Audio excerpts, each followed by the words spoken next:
you for joining us. My name is BJ Murphy. I'm publisher of Neuse, and we're hosting a series of candidate interviews to help you make a more informed decision as you enter the 2021 election cycle.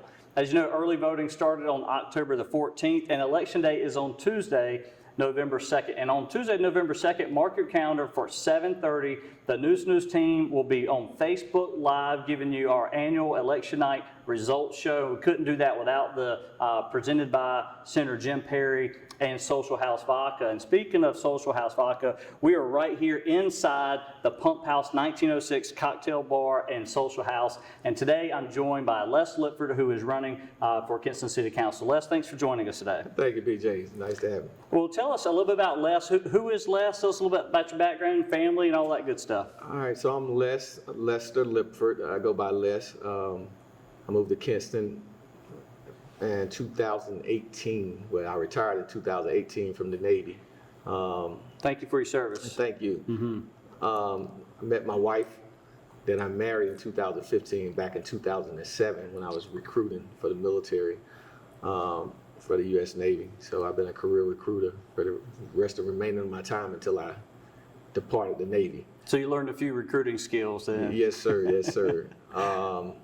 I went to North Carolina Central University, graduated BA degree, criminal justice.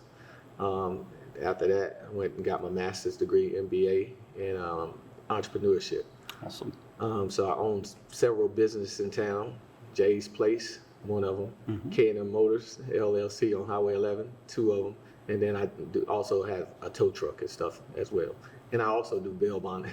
Is there anything else you want to add to that list? I do it. I got to do it all. So apparently you want to add Kinston City Councilman to that list. You know, as a small business owner in downtown Kinston, what is it? Why is it? And you served our country. Why is it that you want to serve the city of Kinston as a councilman? So as military, I see that we have at least two other council members that's retired from the military.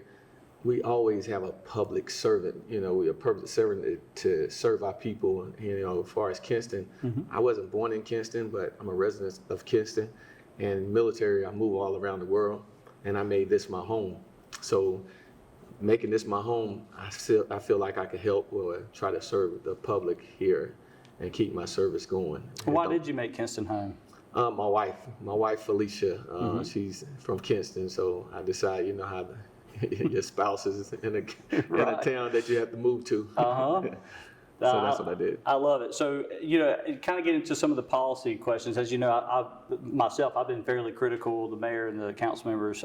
Some of the council members the last couple of years have tried to give themselves pay raises. Both times the motions failed. But, what do you think is an appropriate wage or salary for members of the council or the mayor? Well, BJ, being a business owner, I'll probably donate the money myself, whatever it is. I'm currently financially set, and I'm a businessman, so I just want to help people. So as far as the money is really not beneficial to me. I just rather, try to make changes in the city. I understand. And thinking about changes, right now there are three major departments without a department head: city manager, chief of police, and the planning director. Yes, sir. If you have an opportunity to serve on council, which position do you want to see filled first, and what is it that you're looking for in that role? The city manager probably will be the most important first, because the city manager will have involvement, because he usually do the hiring and firing of the police chief and the planner. So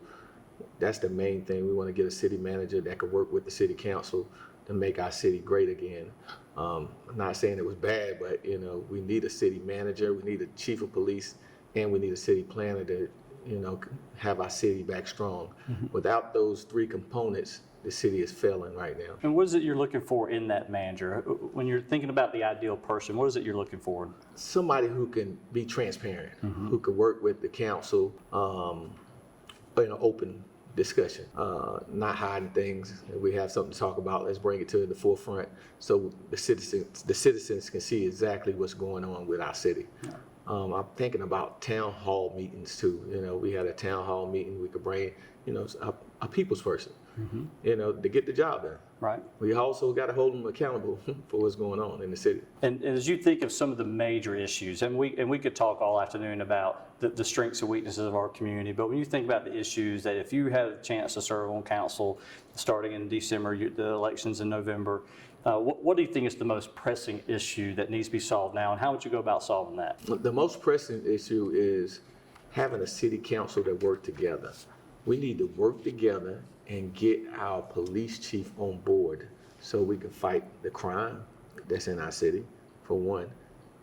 Planning so we can get better streets and things like that. And then the manager oversees everything. He's critical in this time. So those are the most critical issues that we definitely need to take care of.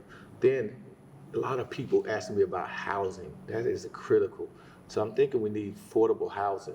I have developers and people that I've talked to about getting affordable housing here, where we can get somebody to stay and, attraction to Kinston, because we don't have that attraction. We're losing people. I looked up the numbers.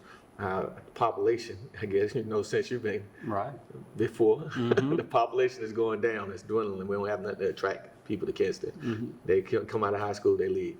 So we got to start attracting our own people. Unless they marry a hometown girl, right? Yeah, unless they marry a hometown girl.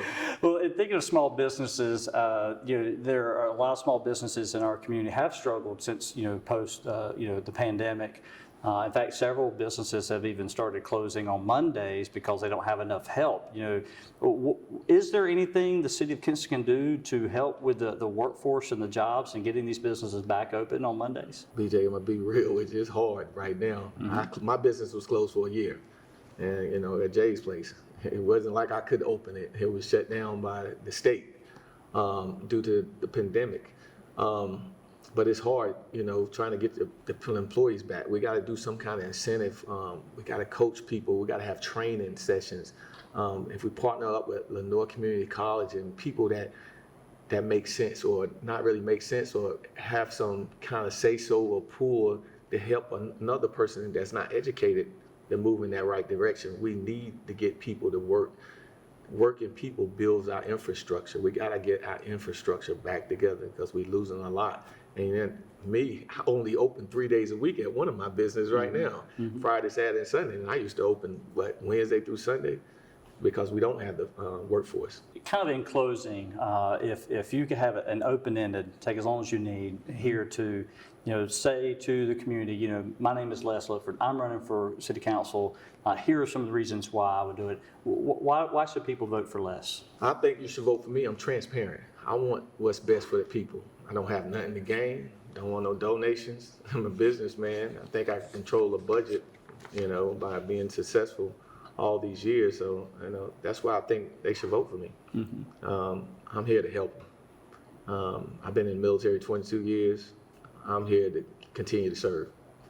That's what I think. That's why they should vote for me. Fantastic. Well, again, thank you, Les Lipford, for joining us today. And we appreciate your willingness not only to serve in the past as your retired military, but also potentially in the future. So thank you for stepping up to the plate. Thanks a lot, sir. Appreciate it. And thank you also for watching this broadcast. If you don't forget that on Tuesday, November 2nd, certainly that is the election night, but early voting is already happening now. So I want to encourage you to go ahead and exercise your right to vote. And join us at 7:30 on Tuesday, November 2nd for our annual election night results show, sponsored in part by Senator Jim Perry and Social House Vodka. We're going to have our entire team working to bring you those results as they come in. And make sure you go to newsnews.com, subscribe to our free newsletter. And if you like breaking news text alerts, just text the keyword NN to 484848. That's NN to 484848. Again, thank you, Les, and I want to say a big thank you to all of our sponsors. You're about to see them here in a minute. And have a great day. Take care.